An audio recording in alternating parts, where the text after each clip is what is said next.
Hello everyone. तो कैसे हैं आप लोग? आशा करते हैं कि सभी लोग मस्त होंगे। तो दोस्तों, आज के इस लेक्चर में हम डिस्कस करेंगे बीएससी सेकेंड ईयर का ऑप्टिक्स, जो कि पेपर सेकंड है। इससे रिलेटेड हमने और भी कई सारे वीडियोस को बना रखा है। तो आइए आज के इस लेक्चर में हम डिस्कस करने जा रहे हैं न्यूटन्स रिंग के बारे में। ठीक है, तो सबसे पहले तो समझते हैं कि न्यूटन्स रिंग क्या होता है। यहाँ पर हमने एक स्टेटमेंट लिख रखा है, the concentric circular fringes are formed in the wedge shaped thin film due to the interference. These circular fringes of interference are known as Newton's ring. ठीक है, यानी कि इसके स्टेटमेंट से आपको एक चीज क्लियर हो गया होगा कि जब रिफ्रैक्शन किसी वेज शेप्ड फिल्म से हो, ठीक है ना, यहां पर आपको दिखाई दे रहा है कि the wedge shaped thin film. Okay, तो जब भी रिफ्रैक्शन किसी वेज शेप्ड थिन फिल्म से होता है तो उस कंडीशन में जब फ्रिंज का फॉर्मेशन होगा तो जितने भी फ्रिंजेस ऐसे बनेंगे जो कि कंसंट्रिक होंगे। कंसंट्रिक मतलब कह सकते हो क्या कि कुछ इस वे में जितने भी फ्रिंजेस फॉर्म्ड होंगे, मतलब ऐसे सर्कुलर पाथ में से बन रहे हैं फ्रिंजेस, और सभी का सेंटर एक हो। ठीक है, तो जितने भी कॉन्सेंट्रिक सर्किल में फ्रिंजेस बनेंगे उन्हें हम क्या बोलेंगे? न्यूटन्स रिंग बोलते हैं। ठीक है, जैसे मैं आपको इसका एक्सपेरिमेंट समझाता हूँ। एक्सपेरिमेंट जब समझोगे तो ज़्यादा क्लियर समझ में आएगा कि ये न्यूटन्स रिंग क्या होता है।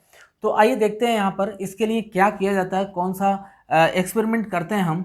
जनरली यहाँ पे एक मोनोक्रोमेटिक सोर्स लेते हैं। ओके, यहाँ पर हमने एक मोनोक्रोमेटिक सोर्स ले लिया S, और इस सोर्स से हम मोनोक्रोमेटिक लाइट को इमिट कराएंगे।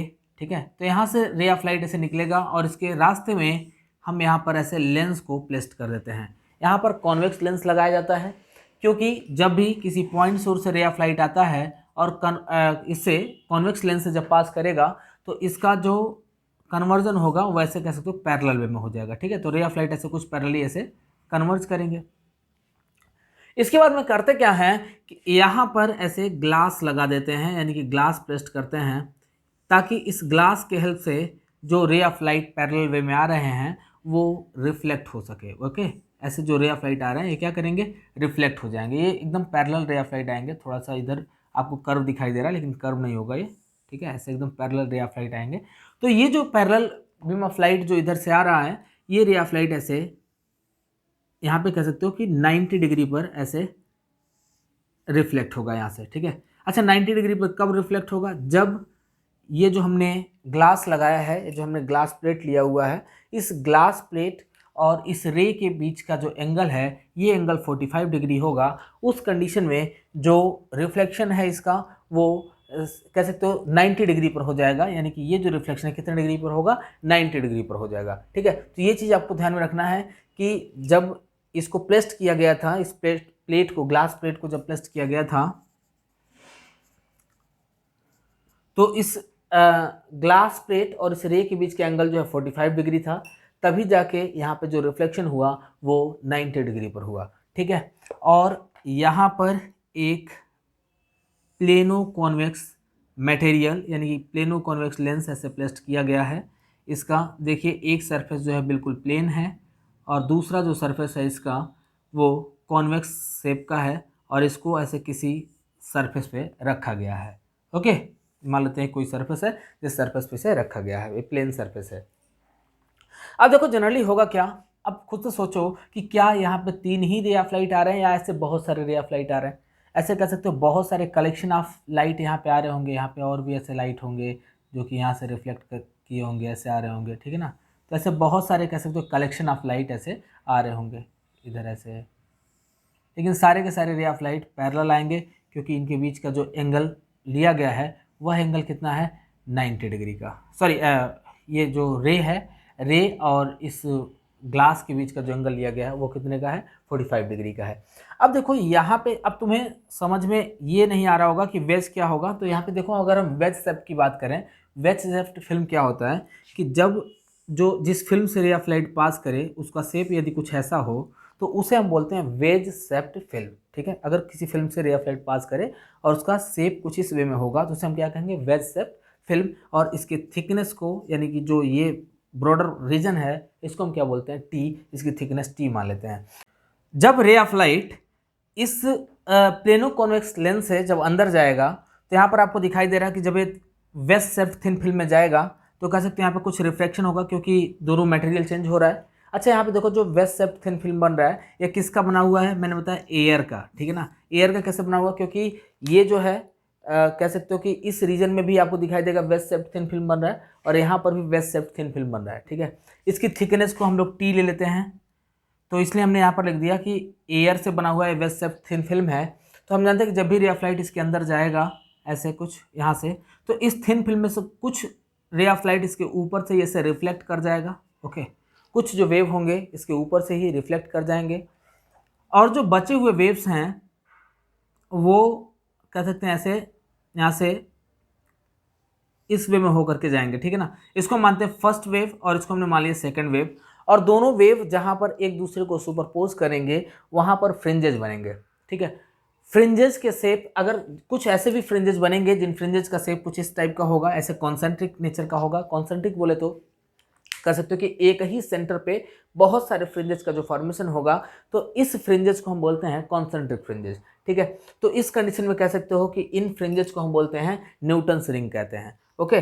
तो ऐसा कब होगा, जब भी वेव किसी वेस्ट सेप्ट थिन फिल्म से पास करेगा, तो उस कंडीशन में जब सुपरपोजिंग होगा और वहाँ पर जब सर्कुलर फ्रिंजेस का फॉर्मेशन होगा, कॉन्सेंट्रिक सर्कुलर फ्रिंजेस का फॉर्मेशन होगा, तो उन फ्रिंजेस को हम बोलते हैं न्यूटन्स रिंग, ओके। अब देखो इन न्यूटन्स रिंग को हम कैसे ऑब्जर्व करते हैं, तो यहाँ पर इसके लिए हमें टेलीस्कोप लगाना पड़ता है। ये समझ लो कि ये एक टेलीस्कोप है और इस टेलीस्कोप की हेल्प से हम इस फ्रिंजेस को ऑब्जर्व कर पाते हैं कि हाँ यहाँ पे फ्रिंजेस बन रहे हैं। तो क्या हर एंगल पे ये न्यूटन्स रिंग देगा, तो ऐसा नहीं है। आप जानते हैं कि जो भी टेलीस्कोप होगा, टेलीस्कोप को सेट करना पड़ता है अलग अलग डिग्री पर। तो कह सकते हो कि तुम खुद से सोचो कि अगर कभी माइक्रोस्कोप या फिर टेलीस्कोप का इस्तेमाल अगर आपने किया होगा तो उसके लेंस को फिक्स्ड करना पड़ता है। तो किसी एक पॉइंट पर फिक्स्ड करने पर हमें ये रिंग शेप के कह सकते हैं कि फ्रिंजेज मिलेंगे, जिन्हें हम न्यूटन्स रिंग बोलते हैं। अब देखो अगर हम जनरली देखें तो इन दोनों वेव में ये एक वेव जो है इस थिन फिल्म के ऊपर से रिफ्लेक्ट हो रहा है और दूसरा इसके अंदर से जा रहा है। तो अगर हम देखें कि इन दोनों वेव में टोटल डिफरेंसेस कितने के हैं, जो पाथ डिफरेंस है यहाँ पर, उस पाथ डिफरेंस को देखो यहाँ लिखते हैं here path difference delta is equal to मिल जाएगा हमें। अच्छा ध्यान से देखो अगर आप, तो आपको मिलेगा कि ये तो यहीं से रिफ्लेक्ट हो गया, दूसरा देखो टी मानते हैं अंदर की तरफ आया और टी बाहर की तरफ गया, यानी कि टोटल कितना हो गया 2t, ठीक है। यहाँ पे देखोगे कि टोटल जो लाइट इसके अंदर ट्रेवल हो रहा है वो है 2t, और हम जानते हैं कि जो रे ऑफ लाइट यहाँ से इन दोनों के बीच का अगर हम पाथ डिफरेंस निकालें तो वो पाथ डिफरेंस होता है λ/2, ठीक है। अच्छा λ/2 क्यों होगा, क्योंकि यहाँ से जो रिफ्रैक्शन होगा वो पाई डिग्री पर होगा और पाई डिग्री पर हम जानते हैं, सॉरी पाई रेडियन पे होगा और पाई रेडियन पर जो वेवलेंथ होता है वो λ/2 होगा। तो सिंपली कह सकते हो कि यहाँ पर जो टोटल पाथ डिफरेंस आएगा वो होगा 2t plus λ/2, okay. So this is total path difference. as we know that for constructive interference, या कह सकते हो फॉर ब्राइट फ्रिंजेस, ठीक है। कंस्ट्रक्टिव इंटरफेरेंस लिखो या फिर क्या लिख सकते हो, for bright fringes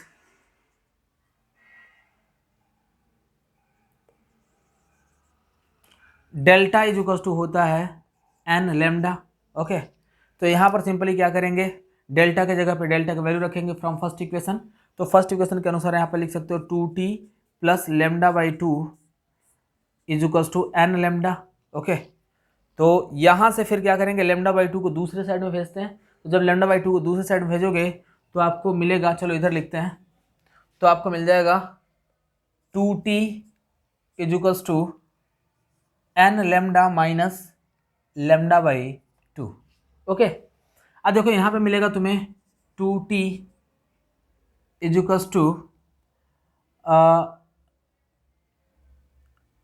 2n lambda minus lambda whole divided by 2, यानी कि 2t इज इक्वल्स टू मिल जाएगा।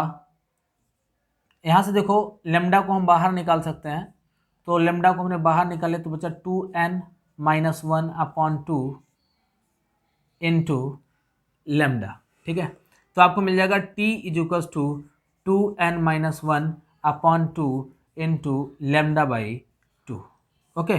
तो ये मिल गया थिकनेस किसके लिए, एक कंस्ट्रक्टिव इंटरफेरेंस के लिए, कि जब जब भी हमारा कंस्ट्रक्टिव इंटरफेरेंस होगा तो उस कंडीशन में जो वेज शेप की जो थिकनेस होगी वह थिकनेस आ जाएगी 2n-1/2 into lambda by 2। Okay, तो जल्दी से इसे नोट करो, फिर हम आगे बढ़ते हैं। यही चीज़ हम डिस्ट्रक्टिव के लिए भी फाइंड करेंगे, यानी कि ऐसे फ्रिंजेस के लिए फाइंड करेंगे जो कि डार्क नेचर के होंगे। तो जल्दी से आप वीडियो को पॉज करके इसे नोट करें।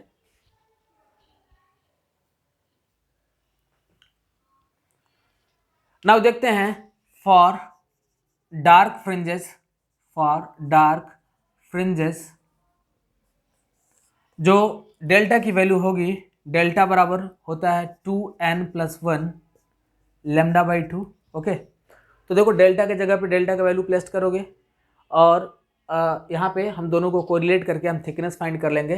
देखो यहाँ पर जो हमें वैल्यू मिला हुआ है 2t=2n-1 लेमडा बाई 2, चाहो तो इसको लिख सकते हैं, लेमडा बाई 2 को हम बाहर निकाल सकते हैं। इसको हम मान लेते हैं फर्स्ट इक्वेशन। ओके, इस इक्वेशन हमने क्या मान लिया है, फर्स्ट इक्वेशन मान लिया। और यहाँ पर देखो जब हम दोनों वैल्यू को जब हम कोरिलेट करेंगे, यहाँ पे डेल्टा का वैल्यू था 2t प्लस लेमडा बाई 2 था, ये डेल्टा का वैल्यू था। अब अभी जस्ट हमने इरेज किया, यहाँ पर दिया हुआ था गिवन वैल्यू था, equals to 2n+1 lambda by 2। ठीक है, अब ध्यान से देखना, तो इधर मिल जाएगा 2t equals to 2n lambda by 2। देखो 2 से 2 कैंसिल हो गया, तो यहाँ पे बचा n लेमडा। ओके, और प्लस इसका जब मल्टीप्लाई इधर करोगे तो लेमडा बाई 2 मिल जाएगा, और यहाँ पे प्लस 1/2 लेमडा है, तो दूसरी साइड जब भेजेंगे तो माइनस में हो जाएगा, तो माइनस में लेमडा बाई 2, ये टर्म हो गया कैंसिल, और हमें मिला 2t equals to n lambda. ठीक है, ये क्या मिल गया, ये मिला हमें सेकेंड इक्वेशन। ओके, या यहीं से चाहो तो t इजुकल्स टू फाइंड कर सकते हो n लेमडा बाई 2। सो इन दोनों फार्मूले की हेल्प से अगर हम चाहें तो थिकनेस फाइंड कर सकते हैं।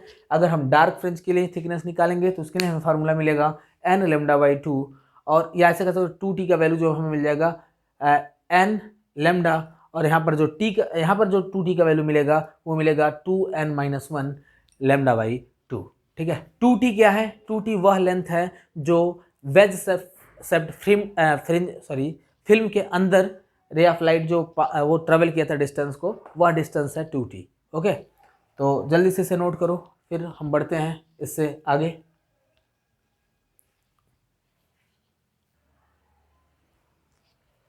नाउ देखते हैं रेडियाई ऑफ ब्राइट फ्रिंज के बारे में। ठीक है, देखो रेडियाई ऑफ ब्राइट फ्रिंज हम कैसे फाइंड करेंगे। जनरली अगर तुम देखो तो यहाँ पर जितने भी फ्रिंजेज मिलेंगे, जो न्यूटन्स रिंग जिनको आप बोल रहे हैं, जितने भी फ्रिंजेज मिलेंगे, मैंने बताया वो सारे के सारे फ्रिंजेज ऐसे कॉन्सेंट्रिक होंगे।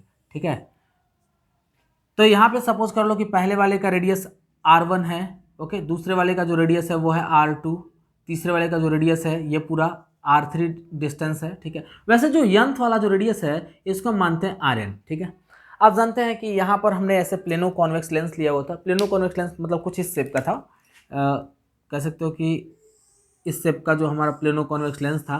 ठीक है, इसी प्लेनो कॉन्वेक्स लेंस को हमने यहाँ पे बनाया हुआ है नीचे की तरफ।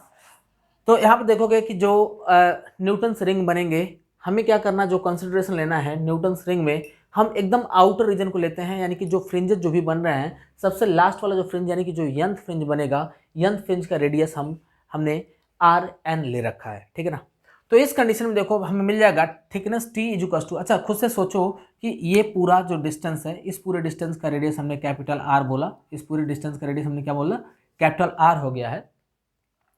तो ये पूरा रेडियस कितना होगा, पूरा रेडियस हो जाएगा 2r, सॉरी रेडियस नहीं, पूरा जो डायमीटर होगा, डायमीटर कितना हो जाएगा 2r हो जाएगा। ठीक है, यहाँ पर आप देख रहे हो कि इसकी ये थिकनेस है, थिकनेस t है, तो अगर 2r में से इस थिकनेस t को माइनस कर दोगे तो ये पूरी जो दूरी है आपको मिल जाएगी 2r माइनस t। ठीक है, और ये जो 2r माइनस टी है इंटू टी, इन दोनों का प्रोडक्ट rn के स्क्वायर के बराबर होगा। ऐसा जब आप वेज सेप्ट में इंटरफेरेंस पैटर्न पढ़ेंगे तो वहाँ पर आपको ये देखने को मिलेगा t into 2r minus t equals to rn square. इसका जो वैल्यू है वो कह सकते हो कि सॉरी, ये जो इंटरफेरेंस पैटर्न का जो वैल्यू है उसमें फ्रिंजेस के लिए, जैसे ब्राइट फ्रिंजेस के लिए,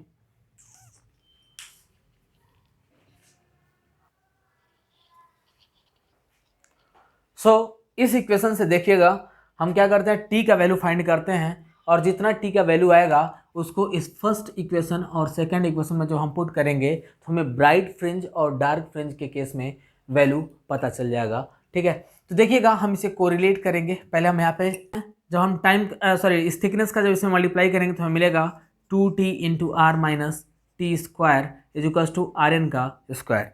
वन मोर थिंग, ये जो थिकनेस है ये थिकनेस बहुत ही कम है और अगर कहोगे यहाँ पे कि आर के कंपेरिजन में अगर देखा जाए तो थिकनेस बहुत ज़्यादा कम है, तो यहाँ पर T square can be neglected, ठीक है ना। जब यहाँ पे टी स्क्वायर को नेग्लेक्ट कर दोगे तो आपको देखिएगा क्या मिलेगा, 2t into r is equals to r N का स्क्वायर, यहाँ से मिल जाएगा t is equals to r N square upon 2r। ठीक है, ये आपको मिल गया थिकनेस का वैल्यू। ओके, अब क्या करो, इस थिकनेस के वैल्यू को, इस t को पहले ही क्वेश्चन में पुट करेंगे तो आपको ब्राइट फ्रिंज का कंडीशन मिलेगा और जब दूसरी क्वेश्चन में पुट करेंगे तो डार्क फ्रिंज का कंडीशन मिल जाएगा। तो लिखेंगे अनपुटिंग, इसको मान लिया हमने थर्ड इक्वेशन, तो on putting the above equation, the above value in first equation we get, देखना क्या मिलेगा हमें, तो हमें मिल जाएगा 2 इंटू आर एन का स्क्वायर अपॉन 2r। अब खुद से सोचो कि यहाँ पे 2 है तो 2 से 2 हो जाएगा कैंसिल, इक्वल्स टू मिल जाएगा 2n minus 1 into lambda by 2। Okay, फिर क्या करते हैं, यहाँ पे r को दूसरे साइड में भेजते हैं तो हमें मिल जाएगा r N square equals to 2n minus 1 into lambda r whole divided by 2। ठीक है, ये आपको मिल गया nth फ्रिंज के रेडियस का वैल्यू। ओके, यहाँ से अगर आप चाहो तो डायमीटर भी फाइंड कर सकते हैं। ठीक है, तो देखो डायमीटर कैसे फाइंड करेंगे, तो यहाँ पर लिखोगे now diameter of bright fringe, यानी कि d का स्क्वायर बराबर मिल जाएगा। हम जानते हैं कि जब यहाँ पर आप d बराबर हम जानते हैं 2r होता है। ठीक है, d बराबर क्या होता है 2r, तो 2r का जब होल स्क्वायर करेंगे तो 4r स्क्वायर होगा। ठीक है, तो इस पूरे इक्वेशन में अगर हम 4 से मल्टीप्लाई करते हैं तो d स्क्वायर के बराबर मिल जाएगा, यानी कि 4 into 2n minus 1 lambda r by 2। तो यहाँ पे देखो 2 से कट जाएगा 2 बार में, तो d स्क्वायर जो टू मिलेगा 2 in bracket 2n minus 1 lambda r। Okay, और फिर हमें फाइंड क्या करना है, d फाइंड करना है, तो इस पूरे वैल्यू का स्क्वायर रूट कर दो, तो रूट ओवर यहाँ पे मिलेगा हमें 2 in bracket 2n minus 1 into lambda r। ये हमें मिल जाएगा total diameter of nth bright fringe. ठीक है, तो लगभग आपको समझ में आया होगा कि कैसे हम लोग टोटल डायमीटर फाइंड करते हैं nth ब्राइट फ्रिंज का। तो जल्दी से वीडियो को पॉज करके इसे नोट करो, फिर हम डार्क फ्रिंज के लिए भी बताते हैं आपको कि कैसे इसके रेडियस और डायमीटर को फाइंड करेंगे।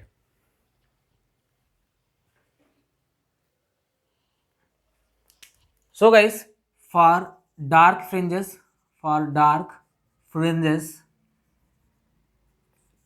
यहाँ पे लिखेंगे इस थिकनेस की वैल्यू इस सेकंड इक्वेशन पुट करें, क्योंकि डार्क फ्रिंज का वैल्यू आया था, तो मिलेगा 2 into are N square upon 2r is equals to n lambda हो जाएगा। ठीक है, 2 से 2 कैंसिल हो गया, तो R N square is equals to मिल जाएगा r into N into lambda.